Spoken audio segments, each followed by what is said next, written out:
క్షణక్షణానికి అనూహ్య మలుపులు, ఎత్తులు పై ఎత్తులు, అప్పటికప్పుడే మారుతున్న వ్యూహాలు, తమిళ రాజకీయాల్లో నరాలు తెగే ఉత్కంఠ, పెరుగుతున్న మద్దతుతో పన్నీర్ వర్గం ఖుషీ అవుతుంటే అసంతృప్తులు, గవర్నర్ తీవ్ర జాప్యంతో శశికళలో అసహనం తారస్థాయికి చేరుకుంది.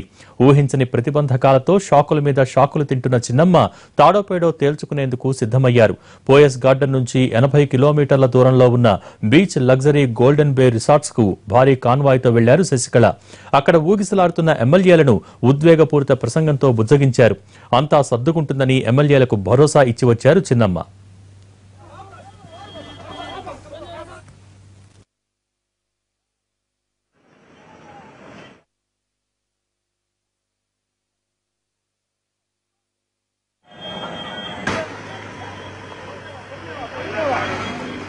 ఎమ్మెల్యేల నుంచి పూర్తి స్థాయిలో మద్దతు కనిపించకపోవడంతో రాజ్ భవన్ ఎదుట ఆందోళన చేయాలన్న విషయంపై డైలమాలో పడ్డారు చిన్నమ్మ. దీంతో ఆమె ఒంటరిగానే వెనుదిరిగారు. పరిస్థితులు అనుకూలంగా లేకపోవడంతో ఎమ్మెల్యే సెంగొట్టియాన్ పేరును బయటకు తీశారు. సెంగొట్టియాన్ సీఎం అభ్యర్థిత్వానికి రాజ్యాంగపరమైన ఆటంకాలు ఉండబోవని ఆమె భావిస్తున్నారు. పన్నీర్ సెల్వాన్ని ఆపద్ధర్మ సీఎం పీఠం నుంచి దించడంతో పాటు తమకు అనుకూలుడైన వ్యక్తిని సీఎం పదవిలో కూర్చోబెట్టవచ్చని చిన్నమ్మ ప్లాన్. అయితే ఇందుకు సెంగొట్టియాన్తో పాటు ఎమ్మెల్యేలు ఒప్పుకోలేదని సమాచారం.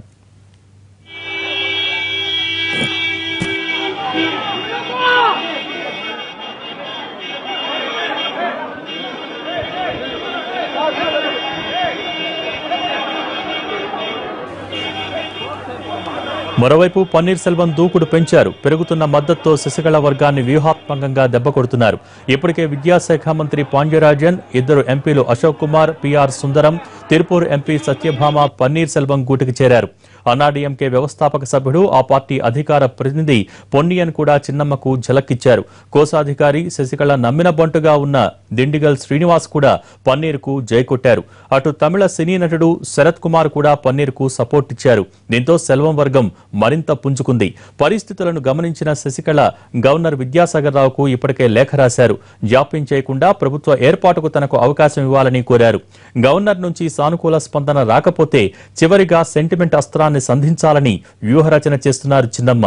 అమ్మ సమాధి వద్ద దీక్ష చేయాలని భావిస్తున్నట్టు సమాచారం. మొత్తం మీద ఇద్దరు నేతలు బల నిరూపణకు సై అంటుంటే గవర్నర్ విద్యాసాగర్ రావు ఎలాంటి నిర్ణయం ప్రకటిస్తారో అనే ఉత్కంఠ నెలకొంది.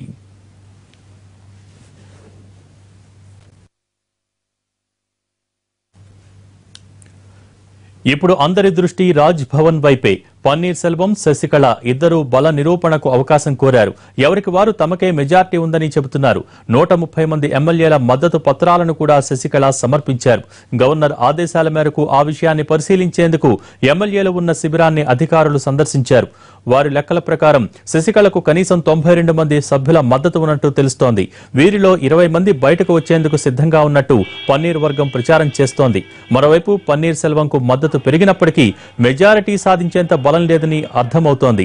శశికళకు మద్దతుగా సంతకాలు చేసిన శాసనసభ్యులు ఇష్టపూర్వకంగా చేయలేదని, బెదిరింపులతో సంతకాలు చేయించుకున్నారని పన్నీర్ ఆరోపిస్తున్నారు.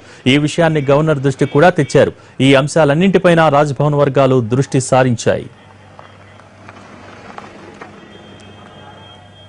రాజ్యాంగంలోని ఆర్టికల్ 164లో సెక్షన్ 1 ప్రకారం ఎమ్మెల్యేల మద్దతు ఉన్న వ్యక్తికే గవర్నర్ ముఖ్యమంత్రిగా అవకాశం ఇవ్వాలి.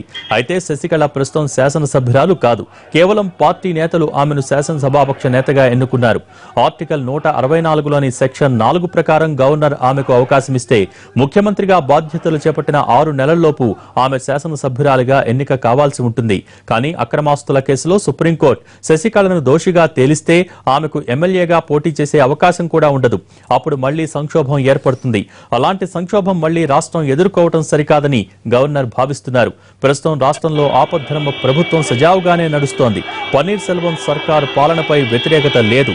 శాంతి భద్రతల సమస్య కూడా లేదు. ఇలాంటి పరిస్థితుల్లో కొత్తగా ముఖ్యమంత్రి బాధ్యతలను శశికళకు అప్పగించడం కంటే ఆపద్ధర్మ ప్రభుత్వాన్నే కొంతకాలం కొనసాగించాలి అనే ఆలోచనలో గవర్నర్ ఉన్నట్టు రాజ్భవన్ వర్గాలు చెబుతున్నాయి.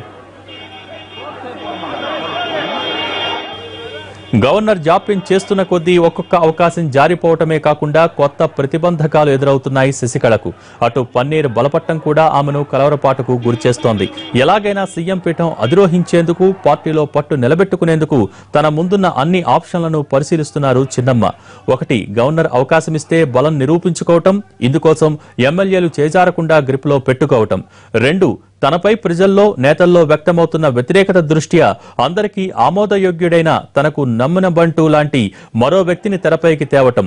3వ అంశం, గవర్నర్ నుంచి సానుకూల స్పందన రాకపోతే, పరిస్థితులు తారుమారైతే చివరి అస్త్రంగా అమ్మ సమాధి ముందు దీక్ష చేపట్టాలని భావిస్తున్నారు.